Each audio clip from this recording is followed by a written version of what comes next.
নমস্কার, আমি অর্পিতা। আপনাদের সঙ্গে স্বাগত জানাই সেন চৌধুরী রান্নাঘরে।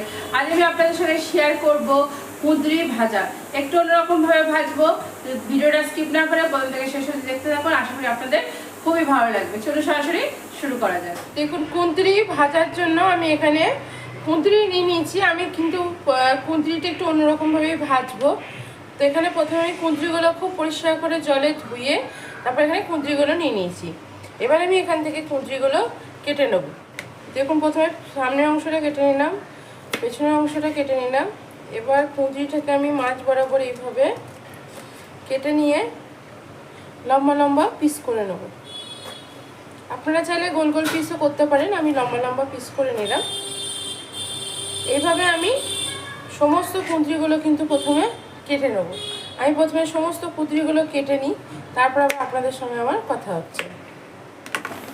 দেখুন, কড়াইটা আমি বসিয়ে দিয়েছি। কড়াইয়ের মধ্যে আমি 1 চামচ পরিমাণ তেল দিয়েছি। তেলের মধ্যে আমি দিয়ে দিচ্ছি প্রথমে বাদাম।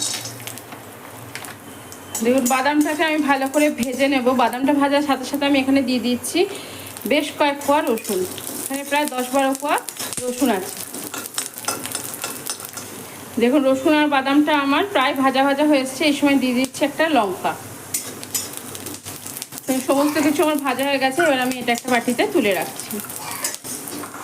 দেখুন, এই গরম কড়াইয়ের মধ্যে আবারও কিন্তু আমি তেল দিয়ে দিলাম।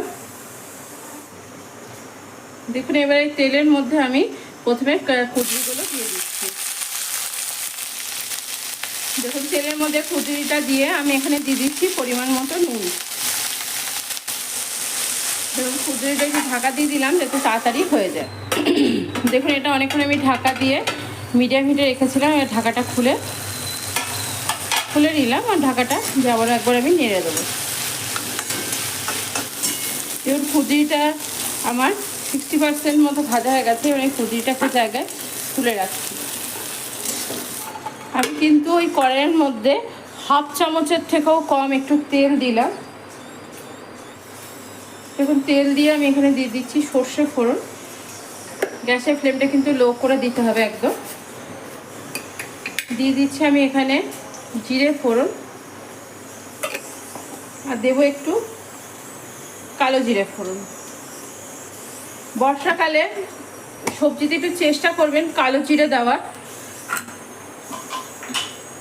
কালো জিরে খাওয়াটা কিন্তু ভীষণভাবে উপকারী, সর্দি লাগে না। আর সর্দি যদি বাই চান্স লেগেও যায়, বুকে কিন্তু সর্দি বসে না। আর শ্বাসকষ্ট যাদের আছে তাদের কিন্তু এই সর্দি লাগলে শ্বাসকষ্টও হবে না, যে কালো জিরেটা খেতে পারেন। তো বর্ষাকালে চেষ্টা করবেন যেন কালো জিরেটা একটু রেগুলার খাবারের মধ্যে অ্যাড করার, যেভাবে হোক, ফোড়নে হোক, বেটে হোক বা যেভাবেই হোক।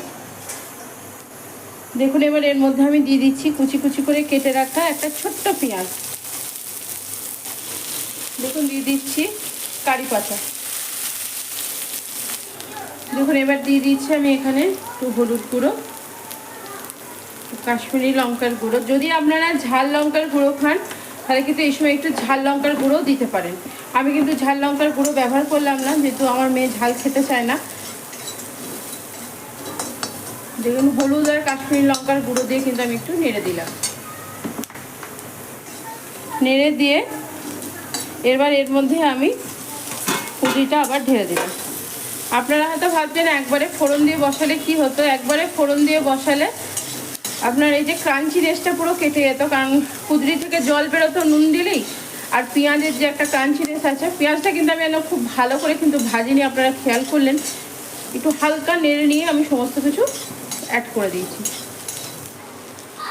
দেখুন, গ্যাসের ফ্লেমটা মিডিয়াম করে আমি কুঁদরিটাকে ভাজতে দিয়েছি। এই সময় আমি যে বাদাম, রসুন আর লঙ্কাটা ভেজে রেখেছিলাম, এবার আমি একটা মিক্সির মধ্যে একটু খচখচে করে বেটে দিয়েছি, মানে একটু আধবাটা করে নিয়েছি, বা রাফলি চপ যেটাকে বলা হয়, রাফ করে বেটে দিয়েছি আমি। বেটে নিয়ে এটা আমি কুঁদরিটার মধ্যে দিয়ে দিলাম। কুঁদরিটার মধ্যে দিয়ে ভালো করে এবার নেড়ে দেবো। দেখুন, এবার কুঁদরিটাকে আমি কিন্তু খুব ভালো করে এবার ভেজে নেব। কুঁদরিটা এবার ভাজা হোক, তারপর আবার আপনাদের সঙ্গে আমার কথা হচ্ছে। আর এই ধরনের কুঁদরি ভাজা কিন্তু রুটি, পরোটা, লুচি বা শুকনো ভাত, ডাল দিয়ে খেতে খুব ভালো লাগে। বা বাচ্চাদের লাঞ্চ বক্সও দিতে পারেন, বাচ্চারা যারা টিফিন নিয়ে যায়। আমাদের এখানে কিন্তু ননভেজ অ্যালাউ নয় স্কুলগুলোতে, সেজন্য আমাদেরকে এরকমভাবে বানিয়ে বানিয়ে দিতে হয় বিভিন্ন রকমের খাবার। আপনারাও কিন্তু এইভাবে বাচ্চাদেরকে দিতে পারেন, বাচ্চাদের খুব পছন্দের খাবার এটা কিছু একটা। দেখুন ঢাকা দিয়ে, আমি একটু ঢাকা দিয়ে রেখেছিলাম, ঢাকা দিয়ে এবার আমি এটা প্রায় 10 মিনিট লো হিটে রান্না করেছি। লো হিটে রান্না করার পর আপনাদের সামনে ঢাকা খুলছি। কতটা সুন্দর হয়েছে এখন, যদি একসঙ্গে ফোড়ন দিয়ে করতেন এতটা কিন্তু সুন্দর হতো না। দেখুন আমার রেডি হয়ে গেল কুঁদরি ভাজা। একদম অন্যরকমভাবে একটু ভাজাটা করলাম। আশা করি আমার ভিডিওটি আপনাদের ভালো লেগেছে। যদি আমার ভিডিওটি আপনাদের ভালো লেগে থাকে অবশ্যই লাইক শেয়ার করতে তো ভুলবেন না প্লিজ। অবশ্যই চ্যানেলটিকে সাবস্ক্রাইব করবেন, চ্যানেলটিকে সাবস্ক্রাইব করার পাশে থাকবেন।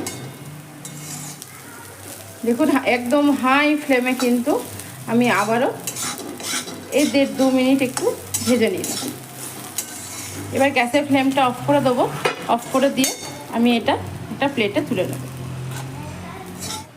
দেখুন আমার কুঁদরিটা খুব সুন্দর করে ভাজা হয়ে গেছে।